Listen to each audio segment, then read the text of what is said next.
Hey guys, what's up? We are back again, once again, with another video. Today we are doing our Big Ten West edition as we do all these conference previews / predictions.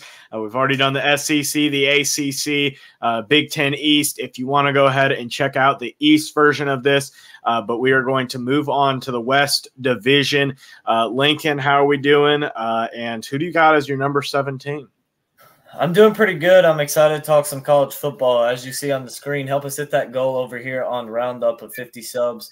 By the end of August, we'll have a bunch of just exclusive college football stuff over here on this channel for the season. So make sure you guys check that out for exclusive college football content all season long, as well as we're going to try and do a stream every week of the biggest games. So, and I'm sure for week one, we'll have a lot more than just one stream with big games on Saturday, Sunday, and Monday. So that'll be nice. But yeah, so I'll start us off at number 7. I have the Northwestern Wildcats. Their team won one game last season. I seen something online the other day. It's been over like 800 days since Northwestern once won a game on American soil because their win last year against Nebraska came in Ireland. This year, Notre Dame and Navy get that game.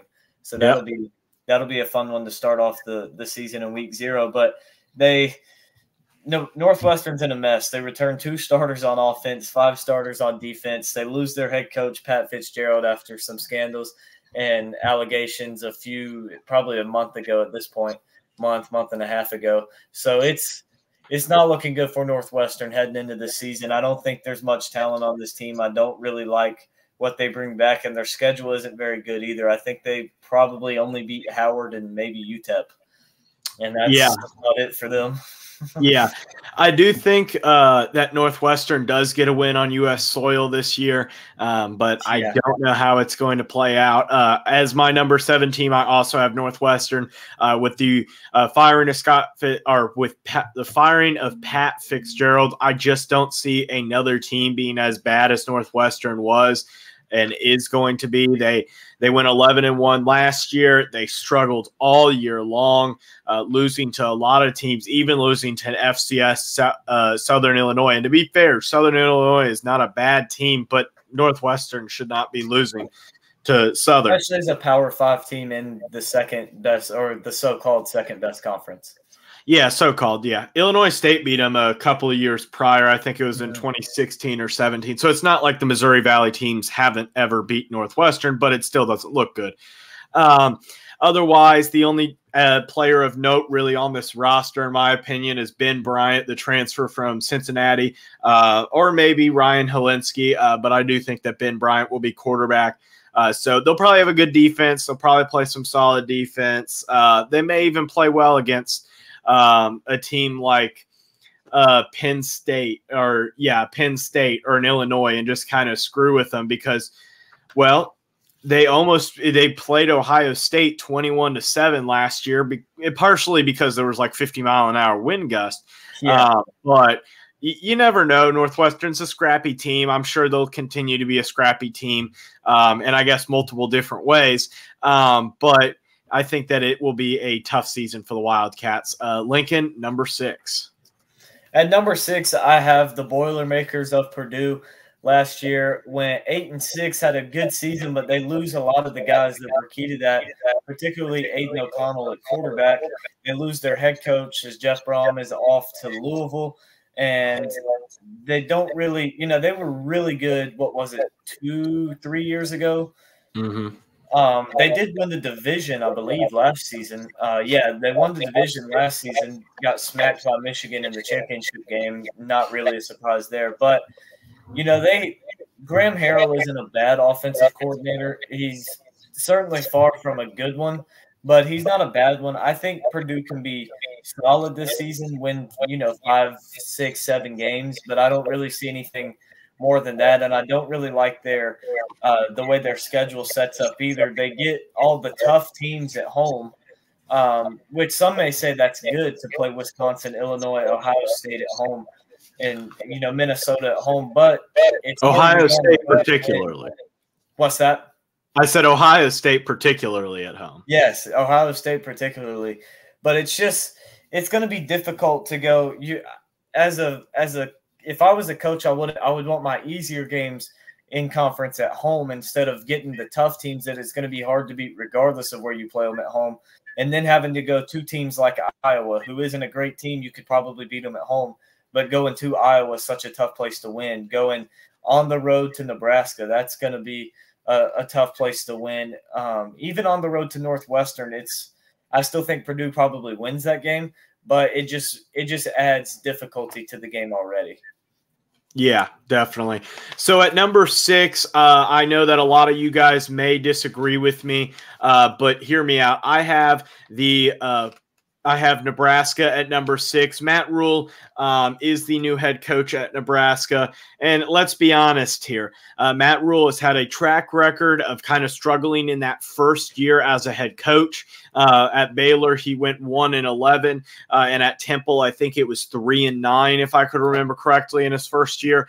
So that first year tends to be a struggle for him. And I'll be honest in saying this. I don't know if I fully trust Matt Rule to turn around Nebraska. I do kind of, but he's gonna have to show me a little bit after kind of the debacle that happened in Carolina. And yes, it is true that success in the college ranks does not mean you're going to have success in the NFL, and vice versa, because they're two different types of people. NFL guys, they're playing this as a profession, and college guys, they're students still. They're student athletes.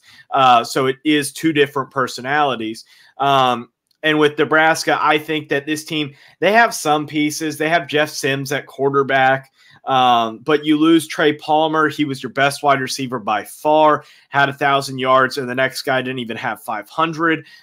So the defense will have some solid pieces, but overall, I struggle to kind of see this team winning any more games than they already kind of do. And they get Purdue off Purdue's bye week. So I do kind of see that as kind of like an iffy game for Purdue. Plus, I personally like Ryan Weathers in his first season at Purdue more than I like Matt Rule in his first season. Long term, I'm taking Rule, but short term, I think I'll take Ryan. I can see that for sure. My number 5 team, I have the Minnesota Golden Gophers. They don't return a whole lot, only 10 total starters, 5 on each side of the football. But they do bring back the quarterback who I would consider the starter over Tanner Morgan, a guy who, not really the starter. He didn't start last season, but I think he's the better quarterback. And Athen Cali, the Greek gunslinger. The Greek gunslinger is his nickname. That's what we're going. Yes. He's a very talented guy. Last season, 60 of 111 for 946 yards, 3 touchdowns to 4 picks. But I expect him to be better this season. I think he's a great athlete. I think he has a solid arm.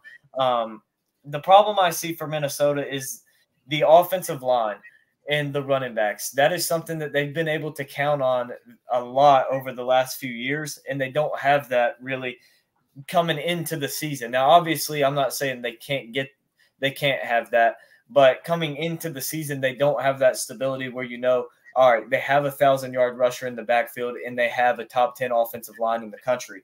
We just don't know that. Sean Tyler projected to be the starter. The leading rusher last season for him was Bryce Williams, or the leading returner for them was Bryce Williams, 51 carries, 249 yards. So they really don't have anybody that's really proven back there.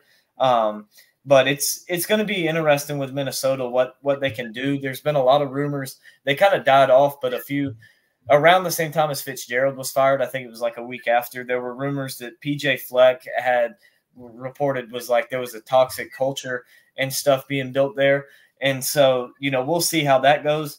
And real quick, too, I want to look at, I think Minnesota has the weirdest matchup in the country. They are taking part in the weirdest game. When week 3, September 16th, Minnesota goes on the road to North Carolina. Yep. When did that game get scheduled and who the heck came up with that? Because I don't think I've ever that is just the most craziest matchup. Random. Yeah. Just the most random game in college football. But I think it should be a pretty fun one. I think it will be. Minnesota 9-4 last season. So they're still having good seasons. Not like they did a few years ago when they lost like 1 or 2 games. But I think Minnesota will have a solid season. I just see them with a hard time in the Big Ten. Particularly because they do have some tough games.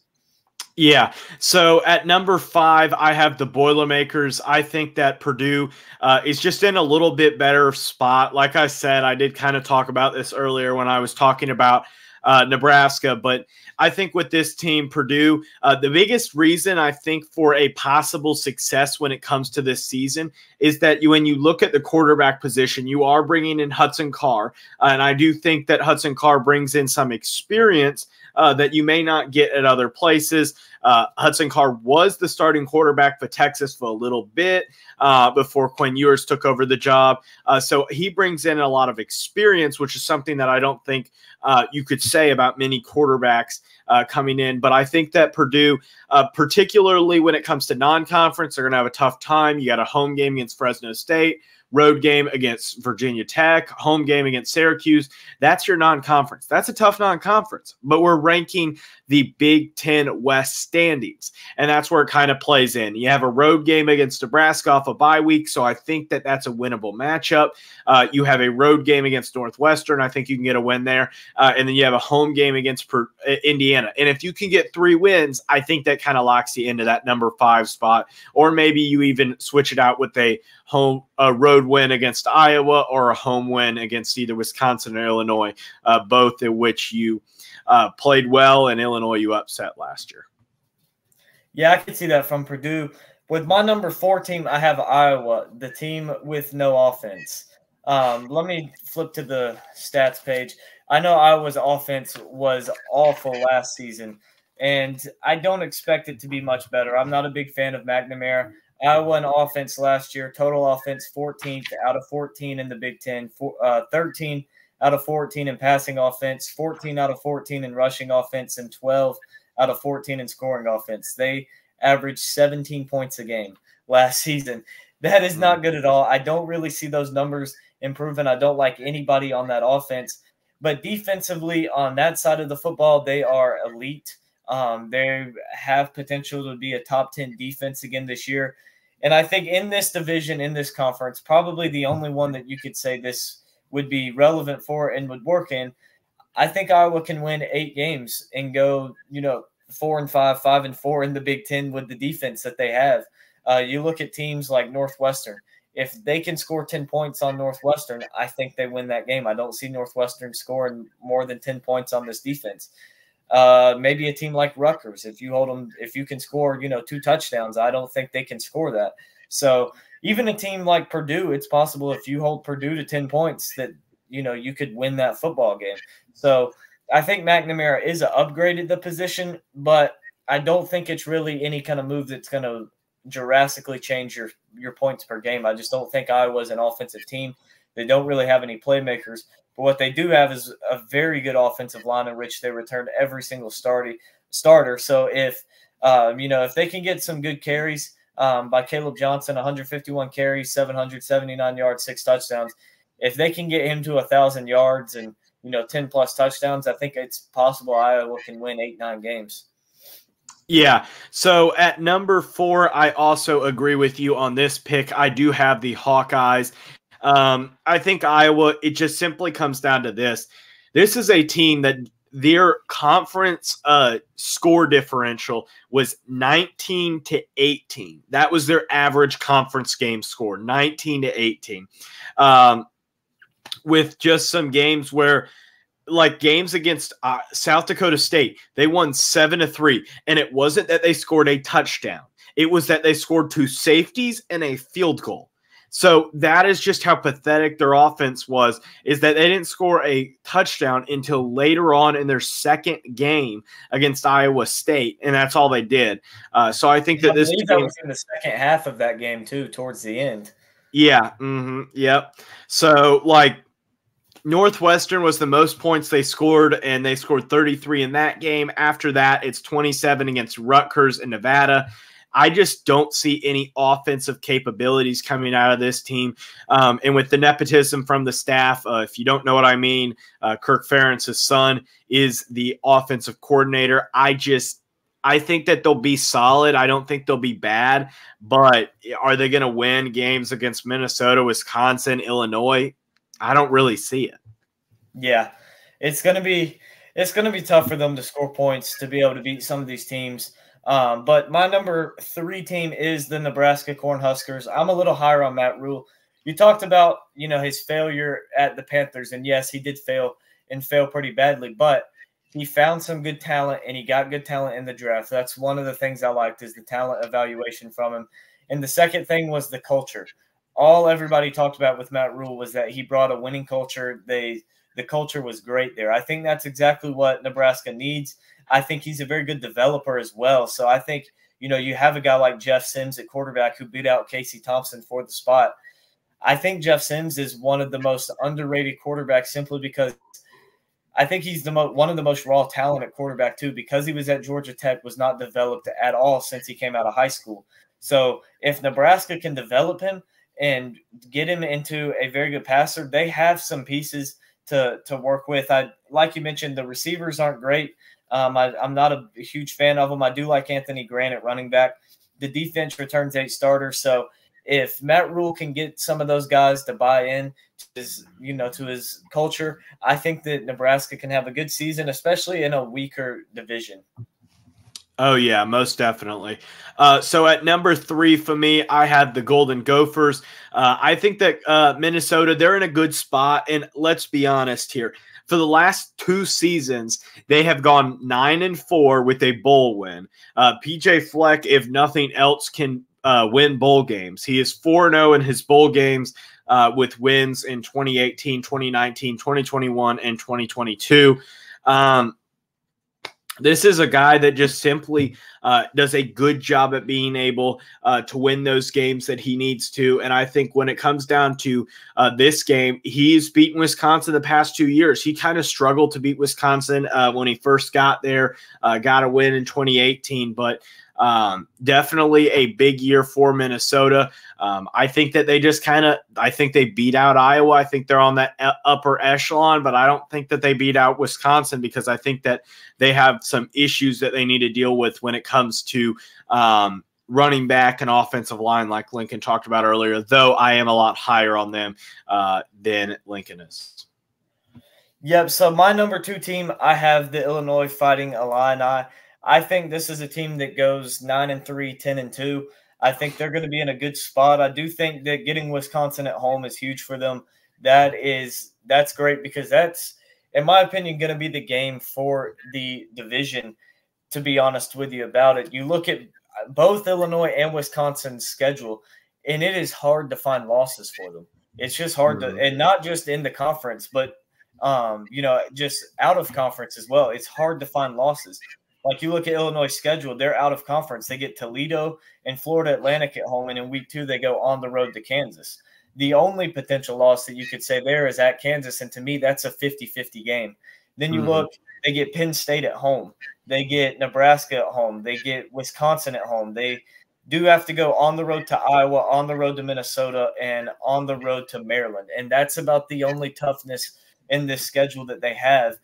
In a lot of their 2 biggest games, Penn State and Wisconsin, they get both of them at home, and they get Penn State early in week 3, which could be huge considering Penn State has a young quarterback starting for the first time in Drew Aller. So, I think Illinois is going to have a good season, but I do think that they will come in second place in this division.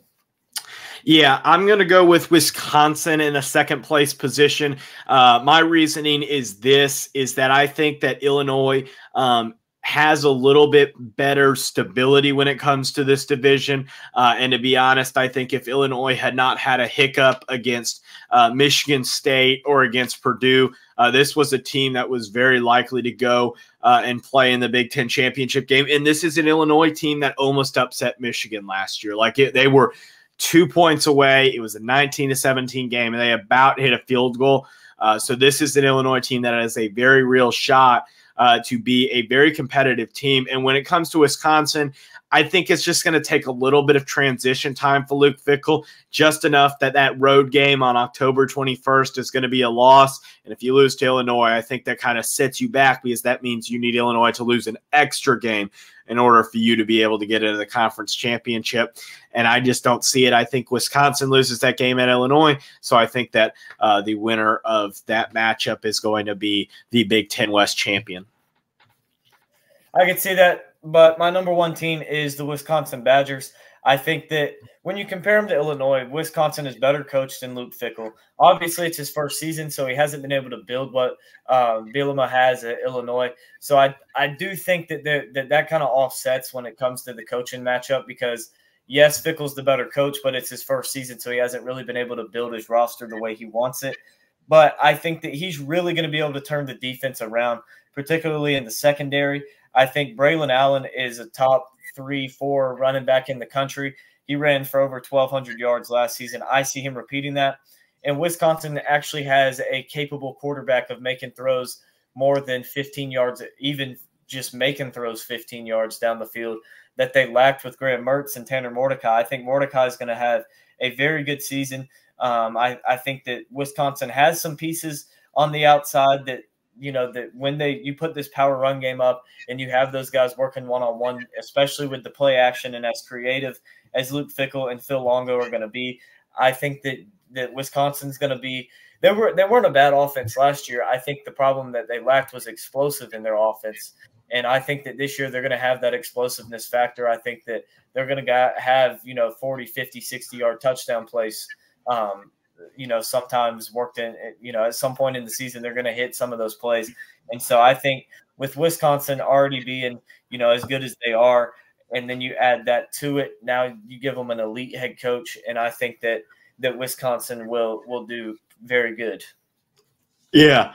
Well, the point that I will make with Illinois is this. Last year, Illinois lost to teams that they weren't supposed to lose to and beat teams they weren't supposed to beat. They beat Minnesota, they beat Iowa, they beat Wisconsin, they beat Nebraska, and they beat them all well. But you lost to Indiana, you lost to Michigan State, you lost to Purdue. Those are games that you shouldn't have lost. If you beat Michigan State and you beat Purdue, that's a top 10 matchup against Michigan in which you barely lose at the Big House.